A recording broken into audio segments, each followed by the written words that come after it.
नमस्ते, म मुकुन्द। सम्पूर्णलाई स्वागत छ मेरो युट्युब च्यानलमा। म यहाँहरूलाई श्री स्वस्थानी व्रत कथाको अध्यायहरू क्रमशः प्रस्तुत गर्ने क्रममा आजसम्म आइपुग्दा अध्याय 1 प्रथम अध्यायदेखि अष्टदश अध्यायसम्म प्रस्तुत गरिसकेको छु। यहाँहरूले अघिल्ला भिडियोहरूमा हेरिसक्नु भएको छ होला भन्ने आशा लिएको छु। नहेर्नु भएको भए यहाँहरूले हेर्नुहुनेछ भन्ने विश्वास लिँदै आज श्री स्वस्थानी व्रत कथा अन्तर्गत आज म अध्याय 19 अर्थात् 20 अध्याय प्रस्तुत गर्न गइरहेको छु।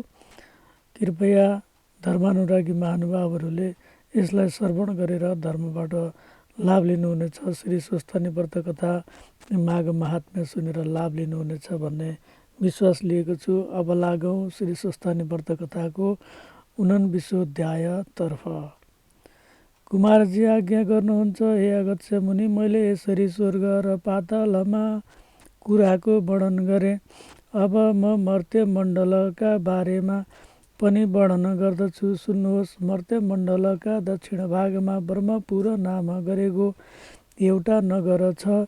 त्यहाँका ब्राह्मणहरू असङ्ख्य सम्पत्ति पाई वेद पुराण आदि नाना शास्त्र अभ्यास गर्दै आफ्ना कर्ममा रहेका थिए। त्यसै नगरमा शिवभट्ट नाम गरेका एक अति गरिब ब्राह्मण पनि थिए। तर ती ब्राह्मण गरिब भए पनि उनलाई कुनै लोभ मोह थिएन। आफ्नो कर्म छोड्दैनथे, अरूबारे मिथ्या कुरा बोल्दैनथे। तिनकी सती नाम गरेकी ब्राह्मणी थिइन्। दुवैका एकअर्काप्रति प्रेम भाव थियो। घरमा सम्पत्ति नहुँदा उनीहरूलाई धेरै दुःख थियो। एक दिन शिव भट्ट ब्राह्मणले आफ्नी स्त्रीसित भने, हे स्त्री, हाम्रो घरमा सम्पत्ति छैन। सम्पत्ति नहुँदा सधैँ दुःख हुन्छ। अब सम्पत्ति वृद्धि गर्नका निमित्त सिद्धि गणेशको सेवा गरौँ। त्यसपछि दुवै स्त्री पुरुष मिली 8 दिनमा मङ्गलबारको बिहानी पख गणेश स्थानमा गई महाकष्ट गरी श्रद्धापूर्वक श्री गणेशजीको पूजा गर्दै सेवा गर्न लागे।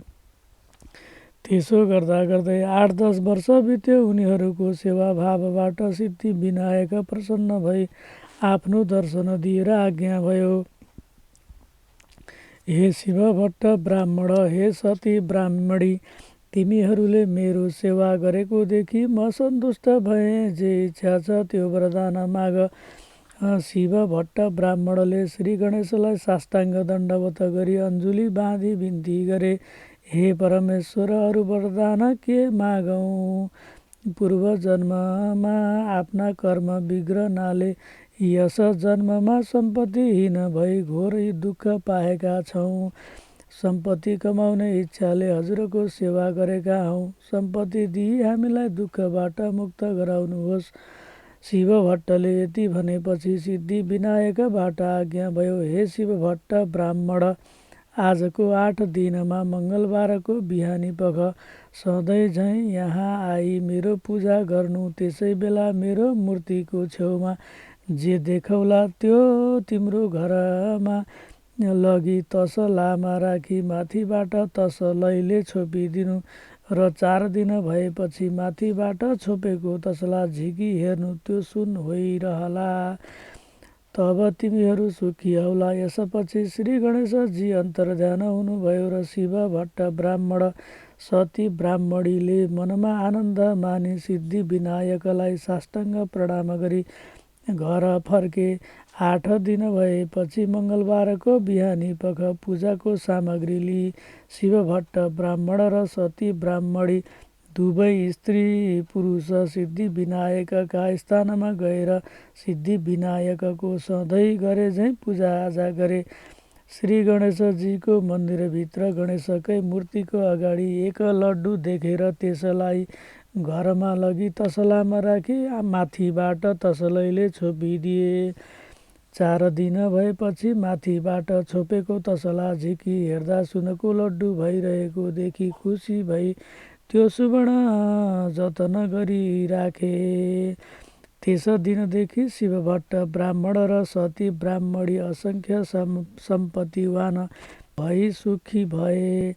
10 घर डुली भिक्षा मागी खाने शिव भट्ट ब्राह्मणले सम्पत्ति पाएपछि एक दिन आफ्नी स्त्रीलाई भने, हे सती, पूर्व जन्ममा दान नगरेकाले यस जन्ममा दरिद्र भई दुःख पाएथ्यौँ।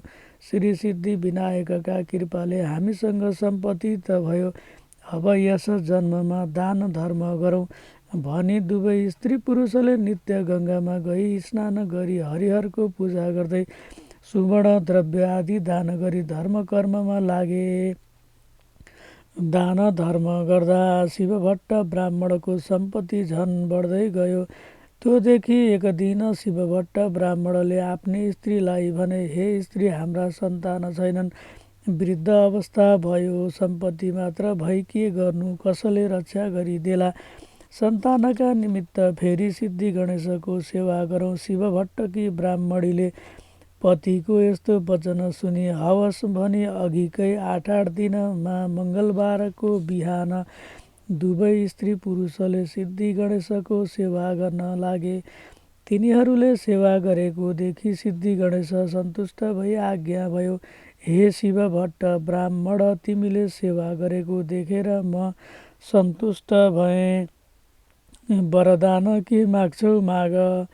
शिवभट्ट ब्राह्मण र सती ब्राह्मणीले अञ्जुली बाँधी फेरि बिन्ती गरे, हे सिद्धि गणेशजी, हजुरको कृपाले सम्पत्ति पायौँ, धनवान भयौँ, तर सन्तान छैनन्। त्यो सम्पत्तिको रक्षा कसले गरिदेला, सन्तान पाऊँ। ती शिवभट्ट ब्राह्मणका वचन सुनि सिद्धि गणेशजीले आज्ञा गर्नुभयो, हे शिवभट्ट ब्राह्मण, अगाडि गरेको जस्तो मङ्गलबारका दिन आई पूजा गर्नु र त्यस बेलामा एउटा गाई आएर तिम्रो मुख हेरिरहनेछिन्। तिमीले पनि गाईको मुख हेरी पूजा गर्नु। त्यसपछि गाईले गोब्र्याउने छिन्। त्यो गोबर तिमीले भूमिमा पर्न नदी हातमा थापेर घर लगी तसलामा राखेर माथिबाट तसलैले छोपी 4 दिन भएपछि उगारी हेर्नु। त्यस गोबरबाट एक कन्या उत्पत्ति होलिन्। पुत्र भने तिमीलाई प्राप्त हुने छैन, किनभने पूर्व जन्ममा तिमीले राखेका छैनौ। गणेशजीले यति आज्ञा गरेपछि शिवभट्ट ब्राह्मण सती ब्राह्मणीले हवस् भनी खुसी भई साष्टाङ्ग प्रणाम गरी घर फर्के।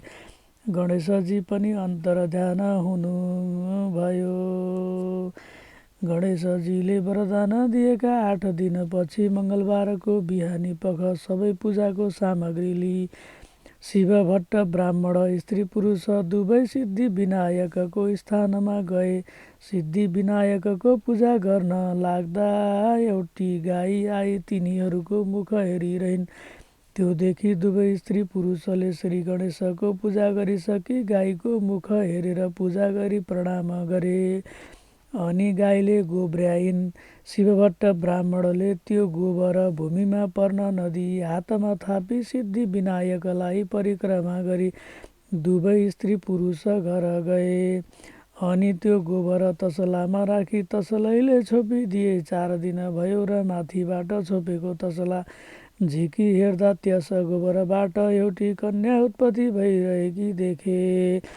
कस्ती कन्या भने मध्याह्न कालमा श्री सूर्यको जस्तो तेज भएकी, पूर्णिमाका चन्द्रमा जस्तो मुख भएकी, बासुकी नागको शरीर जस्तो गोडा हात भएकी, बाघको जस्तो कम्मर भएकी, हात्तीका सुँड जस्तो उरु भएकी, पदमपत्र जस्ता नेत्र भएकी, गरुडका केश जस्तो केश भएकी, सावित्रीका जस्तो पैताला भएकी यस्ती परम सुन्दरी कन्यालाई देखि शिवभट्ट ब्राह्मण र सती ब्राह्मणीले खुसी भई तसलाबाट झिकी हिफाजतका साथ पालन पोषण गर्न थाले। त्यस बालिकालाई खुवाउन दुध भएन र मङ्गलबारका बिहान सिद्धि विनायकको स्थानमा गई पूजा गरी प्रार्थना गर्न लागे। गणेशजीले प्रसन्न भई आज्ञा भयो, हे शिवभट्ट ब्राह्मण, हे सती ब्राह्मणी, तिमीहरूको फेरि के भन्ने इच्छा छ, यस्तो आज्ञा गर्दा शिवभट्ट ब्राह्मणले बिन्ती गरे, हे विनायक, हजुरले कृपा गर्नाले सन्तति त भयो, तर त्यस बालिकालाई खुवाउन दुध भएन। र यही बिन्ती गर्न आयौँ।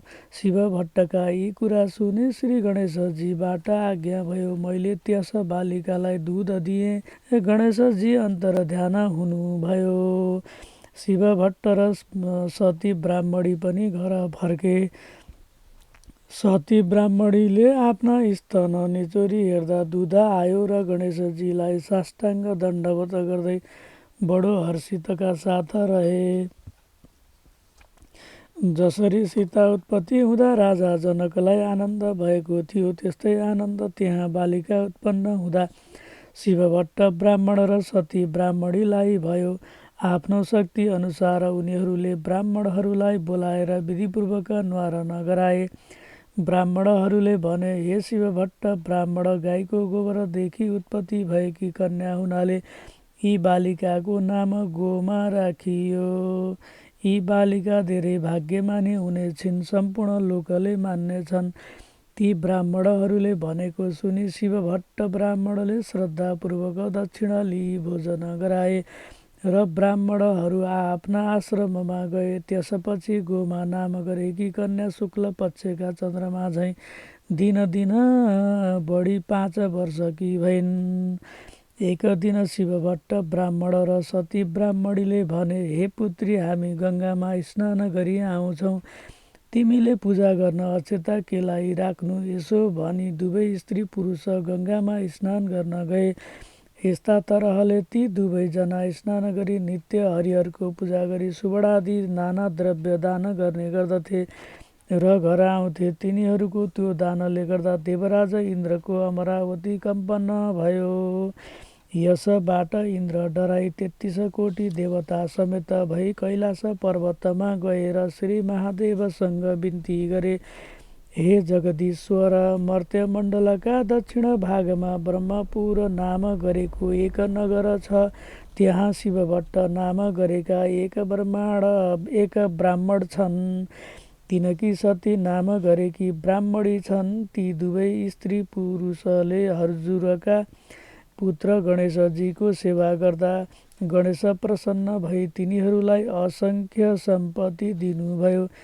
ती शिवभट्ट ब्राह्मणले सम्पत्ति पाई नित्य गङ्गामा गई स्नान गरी हरिहरको पूजा गरी सुवर्ण नाना द्रव्य दान गरी आउँछन्। तिनीहरूको दान धर्मले गर्दा मेरो अमरावती कम्पन भयो। हे करुणामय, ती शिवभट्ट ब्राह्मणले सम्पत्ति पाएपछि सन्तान भएनन् र फेरि गणेशजीको सेवा गर्दा गणेशजीले सम्पूर्ण लक्षणले युक्त भएकी महातेजवती परम सुन्दरी एक पुत्री पनि दिनुभयो। हे परब्रह्मा, अब हाम्रो रक्षा गर्नुहोस्। हजुरले रक्षा नगरे कसले गर्ला? हामी सबै देवताहरू अमरावतीदेखि पतित हुनेछौँ। किनभने जो मनुष्यले शिव, विष्णु वा देवीको भक्ति गर्दा इन्द्रादि देवताहरूलाई तर्पण हवि आदि दिँदैनन् भने अमरावती कम्पन हुन्छ र देवताहरू रिसाउँछन्।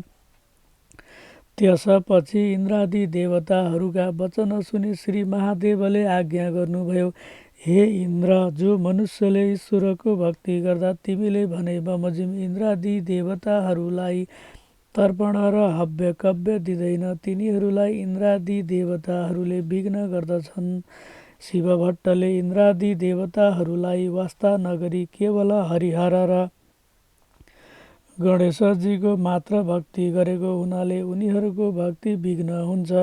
तिमी नडराऊ, म रक्षा गरौँला। शिवभट्टकी पुत्री गोमा नाम गरेकी पूर्व जन्ममा पार्वतीकी अवतार थिइन्। त्यसकारण अब म गएर पूर्व जन्मको कर्म अनुसार शिवभट्ट, सती र गोमालाई आफ्नो कर्म भोगाउँछु। तिमी अमरावती जाऊ। श्री महादेवको यस्तो वचन सुनेर देवराज इन्द्रले हवस् भनी श्री महादेवलाई साष्टाङ्ग प्रणाम गरी अमरावती गए। इन्द्र गएपछि श्री महादेवले इन्द्रको रक्षा गर्नका निमित्त जटाको मुकुट बनाएर भिक्षुक रूप भई बायाँ हातमा त्रिशूल लिई दाहिने हातले डम्बरू बजाई भस्म लेपन गरी शिवभट्ट ब्राह्मणका घर गएर भिक्षा माग्नुभयो। गोमा त्यसबेला आफ्ना मातापिताको निम्ति नित्य पूजा गर्नका लागि अक्षता केलाइरहेकी थिइन्। त्यसबेला शिव भट्ट र सती ब्राह्मणी सदा चाहिँ गङ्गामा स्नान गर्न गएका थिए। भिक्षुक रूपी श्री महादेवले बाहिरबाट भिक्षा माग्दा गोमा बालिकाले महादेव हुनुहुन्छ भन्ने नचिनेर एउटा साधारण भिखारी सम्झँदै भन्न लागिन्, मेरा माता पिता गङ्गामा स्नान गर्न जानुभएको छ, म अक्षता केलाउन लागेकी छु, एकछिन पर्खनुहोस्, भिक्षा दिने कोही छैन। यसो भनी पर्खाइराखिन्। एकछिनपछि गोमाले अक्षता केलाइसकी भिक्षा लिएर भिक्षुक रूप श्री महादेवको समीपमा आएर भन्न लागिन्, हे भिक्षुक, मेरा माता पिता घरमा हुनुहुन्न, म अक्षता केलाउन लागेकी थिएँ, विलम्ब हुन गयो, दुःख नमान भिक्षा ल्याऊ। गोमाको वचन सुनेर भिक्षुक रूप श्री महादेवजीले रिसाउँदै आज्ञा गर्नुभयो, हे ब्राह्मणी, यतिका बेर पर्खाई अहिले भिक्षा दिन आइस, त्यो भिक्षा लिन्न दिने भए तेरा माता पिताले नित्य पूजा गर्न केलाइराखेका अक्षता दे, नत्र अन्य भिक्षा लिन्न। भिक्षुक रूपी श्री महादेवले आज्ञा गरेको सुनि गोमा ब्राह्मणीले लिने भए भिक्षा ल्याऊ, नलिने भए अक्षता त दिने छैन भनिन्। भिक्षुक रूप श्री महादेवले आज्ञा गर्नुभयो, हे पापिष्ट ब्राह्मणी, तैँले अहङ्कार गरी मलाई भिक्षा दिइनस्, तँलाई श्राप दिन्छु। सुन राम्रोसँग, त 7 वर्षकी हुँदा 70 वर्षको बुढोसित तेरो विवाह होस्, तेरा माता पिताले महाकष्ट गरी सिद्धि गणेशको सेवा गरी पाएको सम्पत्तिको नाश होस्, तँलाई नाना तरहको दुःख होस्, फेरि तेरा माता पिता पनि चाँडै मरिजाउन्। यति 4 थोक श्राप दिए पनि भिक्षुक रूपी शिवजीले त्यो भिक्षा नलिई डम्बरू बजाउँदै बाहिर आएर त्यहाँबाट अन्तर्ध्यान भई कैलाश पर्वतमा जानुभयो। इति श्री स्कन्द महापुराणे माहेश्वर खण्डान्तर्गत केदारखण्डे माघ महात्म्ये कुमार अगस्त्यं संवादे श्री स्वस्थानी परमेश्वरयै व्रत कथायां श्री गोमा श्राप प्राप्त नाम 49 श्री उमा महेश्वराभ्यां नमः। सम्पूर्ण धर्मानुरागी महानुभावहरू जसले श्री स्वस्थानी व्रत कथालाई निरन्तर रूपमा सुनेर आइराख्नु भएको छ, उहाँहरूलाई म धेरै धेरै धन्यवाद दिन चाहन्छु र कृपया मेरो सानो मेहनतको लागि थप हौसला प्रदान गरिदिनु हुनको लागि यहाँहरूले लाइक, सब्सक्राइब र सेयर गरिदिनु हुनेछ भन्ने समेत विश्वास लिएको छु। र जसले सेयर अर्थात् जसले सब्सक्राइब गरिसक्नु भएको छ उहाँहरूलाई धेरै धेरै धन्यवाद दिँदै म आज श्री स्वस्थानी व्रत कथाको 49 अध्याय अर्थात् अध्याय 19 को प्रस्तुतिलाई यहीँ बन्द गर्ने अनुमति चाहन्छु। ओम नमः शिवाय। श्री उमा महेश्वराभ्यां नमः। ओम श्री स्वस्थानी माता की जय।